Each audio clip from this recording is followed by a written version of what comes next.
Hi. I tried to go up to the awesome garden deck to do my yoga practice, and it was closed. So I have been thinking a lot about why I started a YouTube channel. Oh gosh, it was like 2010 or 11. I don't know. I'd have to, you could probably see it right now. And it first started out as a little motivation, as it may inspire you to be more motivated to a yoga practice. And in my ponderings this morning, I have come to the conclusion that I am more motivated when I turn on a video camera. And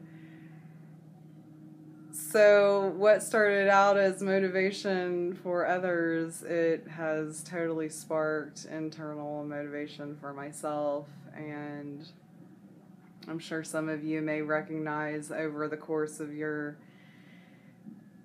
yogic career, and if you know me, you'll remember that yoga to me is simply life, and we're all yogis in our own way.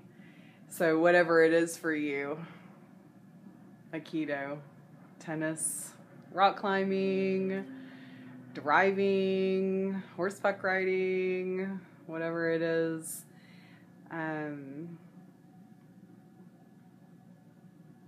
that all of these things that I do in my adventures, not only motivating myself even further, yet the possible inspiration of, even if it's just one more person. And through these contemplations, I realize that that person is me. So whatever these are for you, even if it's just me looking at my beautiful face and wonderful laughter and all the things that I love about myself, to continue inspiring myself to be my own motivation and inspiration. So I am in the hotel room in Guatemala City, and I'm just going to do a quick little practice to get myself ready for the book fairs today, standing on my feet and everything. So I'm going to maybe get the best angle.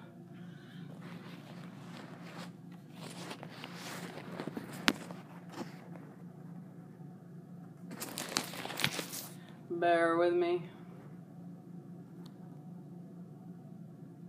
I think that's good. And I'm usually silent while I do yoga, and I thought today that I would share, and this is a new experiment for myself, so I hope you enjoy. I'm going to share through vocal expression. Sometimes I've heard that students over the years hear, I did it with my first teacher. She was a wonderfully British accent, and so for years I don't really hear her anymore, but definitely it was her voice that kept me going in my own practice when I was away from her in class. And so these are the internal workings of my mind during yoga. So I begin with saluting the four directions, of which I generally start with the north and in the north. However, in this hotel room, I don't know. I guess I could look it up, but I'm not going to. So I'm going to pretend this is north. It's not the same every day. And it's not the same in each direction. just simply bowing. I bow to the four corners of the earth, to all of the elements. I pray for what may happen in my practice, any inspirations that may come, may they help me in my day, through all of my dialogue.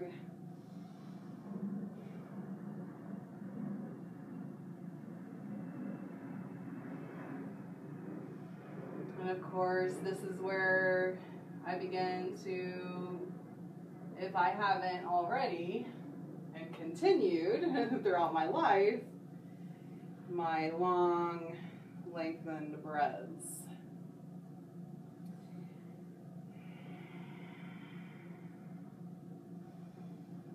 Standing hips width, where the heels are right under the hip joint. Allowing the breath to move all the way up into the upper lungs, a little massage of the rib cage to say thank you for the lungs. Whenever you interlace the fingers, always switch the interlace to feel the difference in the shoulders. When we're in the side bend, remember it's like a steel rod. The physics of a steel rod not only bends to the side, but rotates. Into the forward fold, drawing the navel up, laying the belly on the thighs, remembering to kind of gauge where you are in your forward fold by not feeling the spine. We want to feel the lats on the side of the spine. And so as soon as you do feel the spine, you know that your forward fold is to its greatest extent.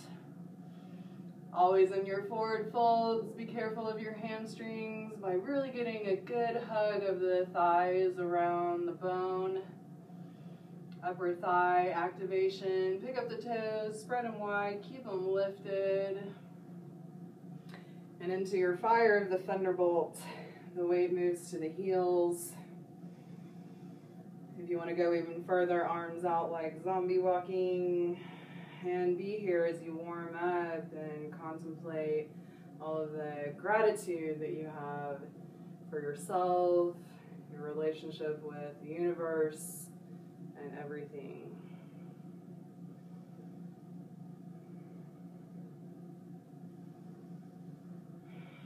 A little camel. Some call it camel. Some would call this cat standing. Some may have never heard it called camel before because generally camel is a back bend.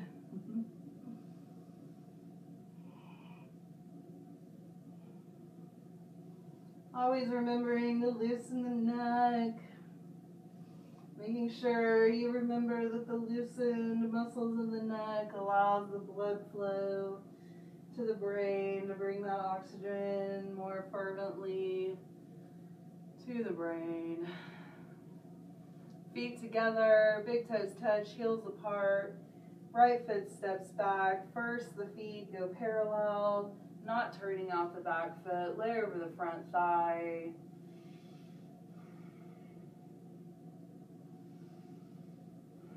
Feel the belly breathing against the thigh. Left hand to the left inner knee. Knee pushes in, hand pulls out as you rise up to give that little muscular contraction, reminding of engagement.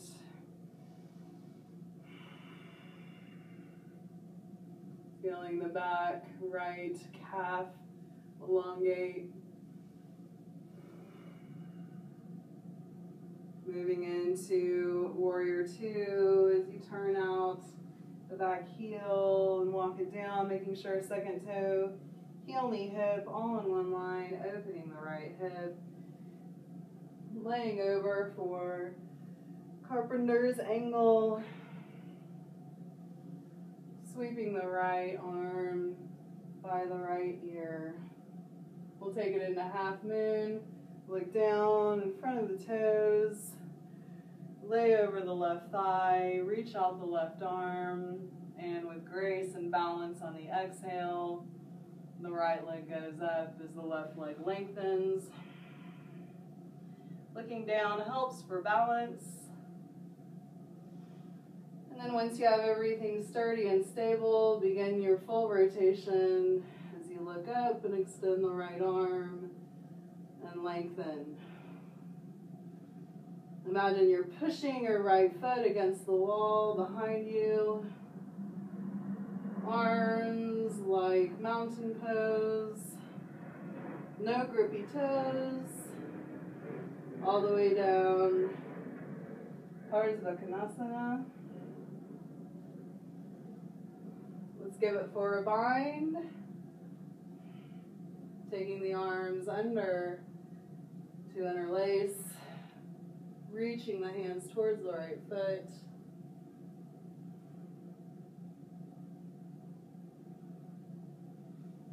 Moving on to the opposite side into runner's lunge first. Take the right knee down and back. A little hinging to get that synovial fluid for the knees and the hips. More like olive oil and less like molasses.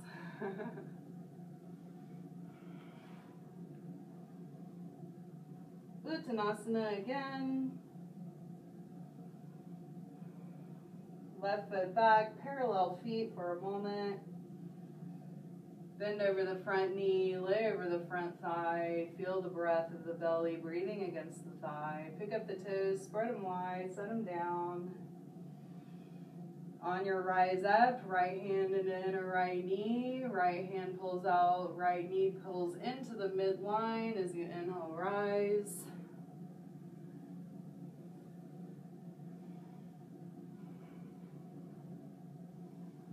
Hips are forward and square with the feet. Inner arches of the feet rising all the way up into the fingertips. Buckling the midsection back into the spine. Lengthening the lower back.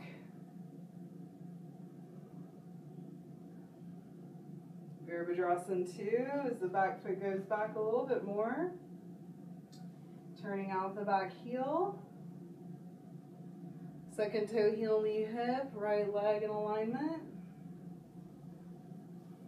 Aprilhelen, carpenter's angle. Sweeping the left arm over the left ear.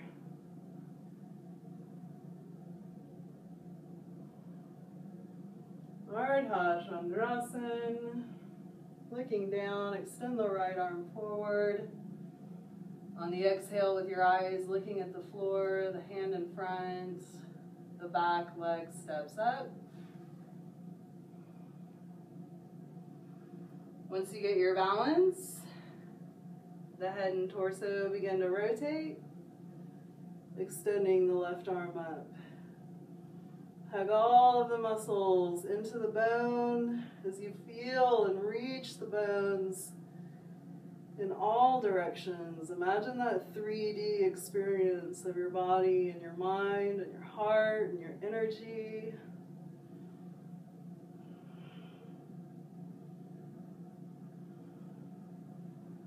Aprilhelen.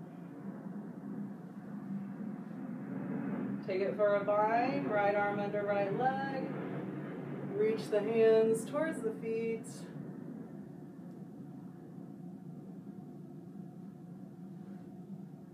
Runner's lunge. Left knee down, a little hinging for synovial support.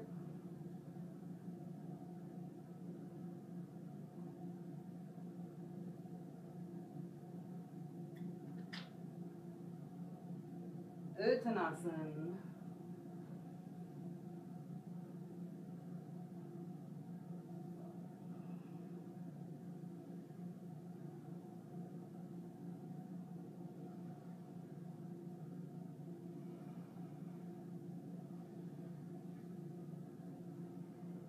Taking it to one of my very favorite twists. It's the start of a twist that leads into Aprilhelen. So So I'll start in seated mountain pose. A little synovial fluid hip warm up as you arch the spine. And draw the shoulders away from each other. Really nice long breath in the upper chest. And the legs both go to the right. Left foot very much active, keeping that arch support going on and toes spread. Left knee, right foot connect. Pick up the hips and then set them down so you're more on the side of the hip instead of the buttocks.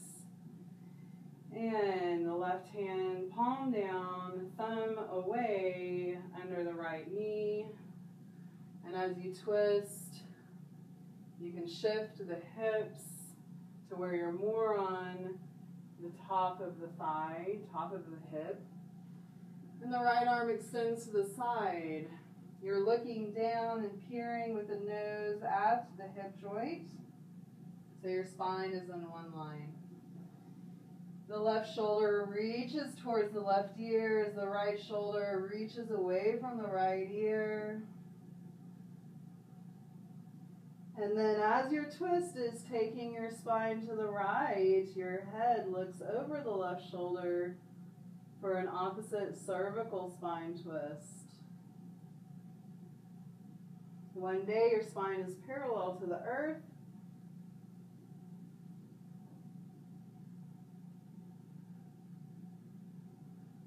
And then into what I like to call the sexy pose.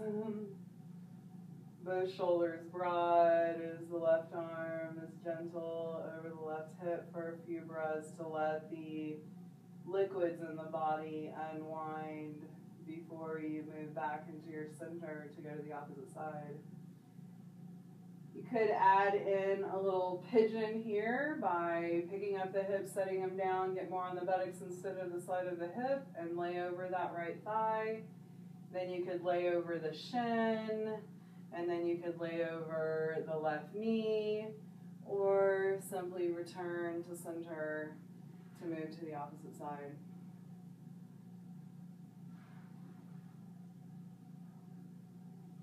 And again, all of the while, maintaining your breath and long, steady, easy breaths. And adding that spiritual layer, your prayers and devotions, your contemplations.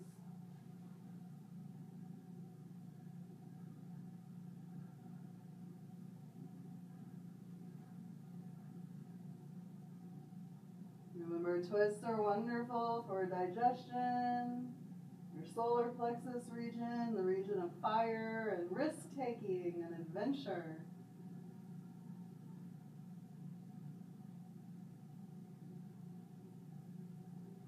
Releasing on an inhale as you unwind to your sexy pose. Once again, pick up the hips, set them down, more on the butt cheek, less on the side of the hip. And if you laid over the legs before in those three positions, do that here now. So as I work through travel yoga, and generally my daily practice moves through the idea that I could balance my chakras, so choosing one or two poses that are associated with each of the chakras. So for a moment while I'm in Uttanasana or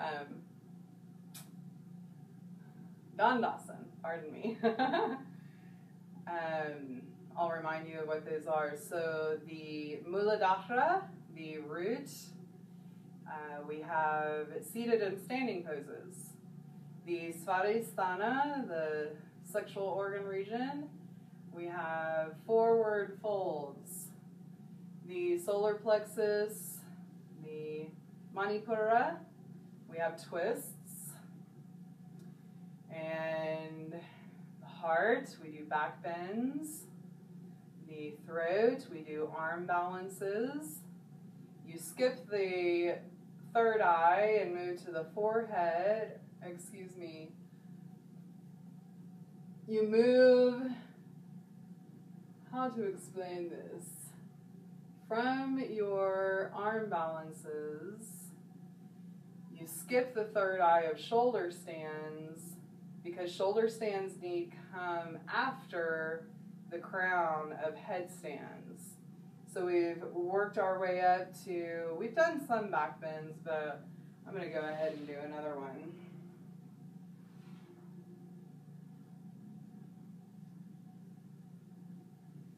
Remembering that if you wanted to get a back bend and a shoulder stand in all at once, Setu Bandha, your bridge pose, can do that for you.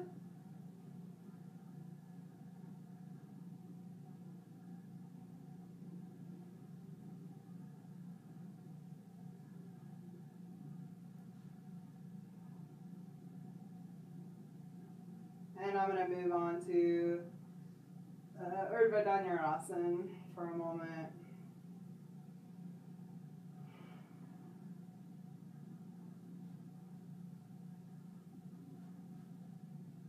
Always spreading the fingers, really working the palm all the way to the earth.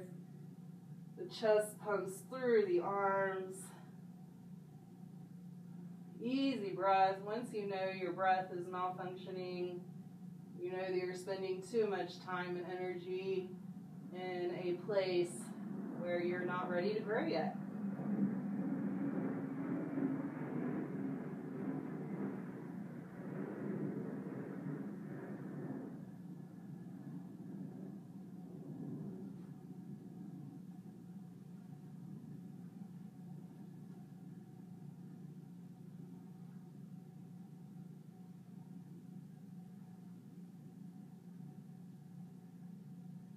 Again, gratefulness, appreciation, breath, prayers, what's important to you, what you wish to achieve in your life, knowing that you are what you think you are.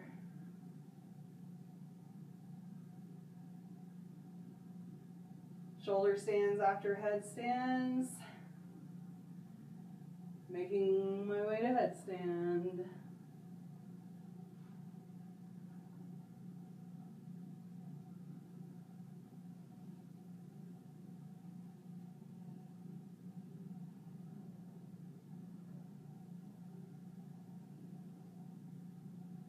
Again, remember, it's such a detector. It's your radar that if you lose the smoothness of your breath, you've lost the pose.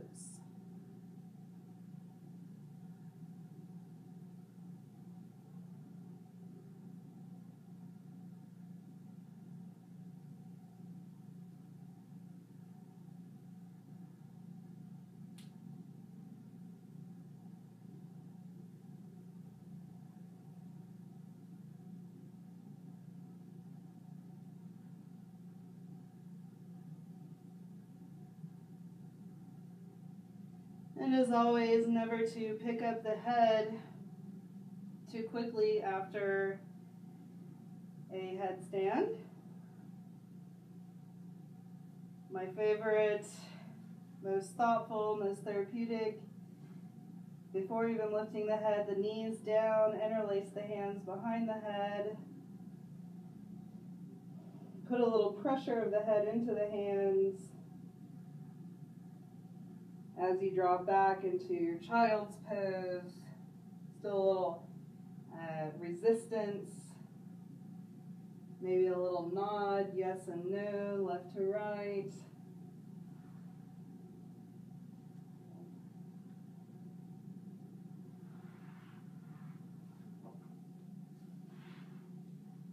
And into our shoulder stands for the Ajna chakra. And if you don't have any blankets under your shoulders and your back to support your neck, half shoulder stands. And my favorite go-to half shoulder stand is supported, and a twist.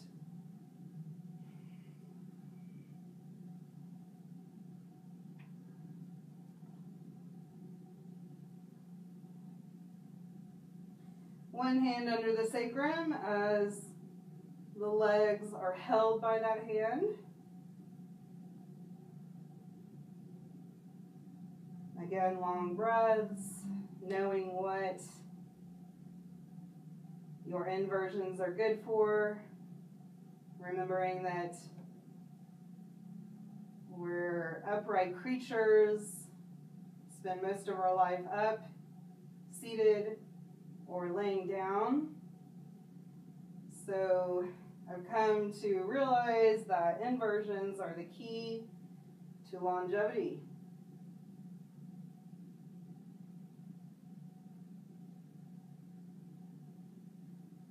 Prayers, meditations, the sound of Om.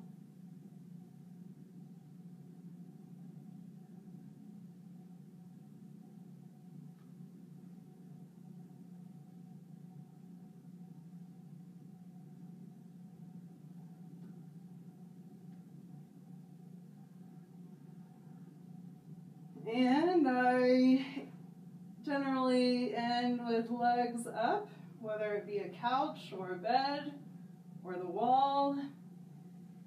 And many of my students will remember that whatever your yoga practice is, if you can get an inversion in at least once a day, that's enough. And legs up the wall is one of the easiest and best therapies on the planet. However long you can do it. There is a magic number of 16 minutes for the chemicals in the body to be tantalized into the flow of things. Yet, in my short practice this morning, I will say that a few minutes is enough. Remembering after an inversion, you need the blood flow to go back to homeostasis, generally with Shavasana, laying all the way out, or laying on your side for a moment.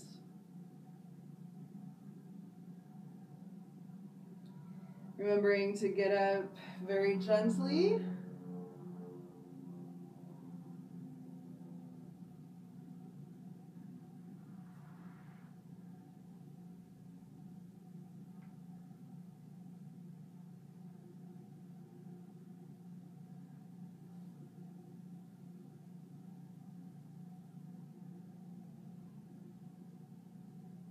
Be thankful for yourself. Be thankful for the world around you. And I bid you good day. Thank you for joining me. Namaste.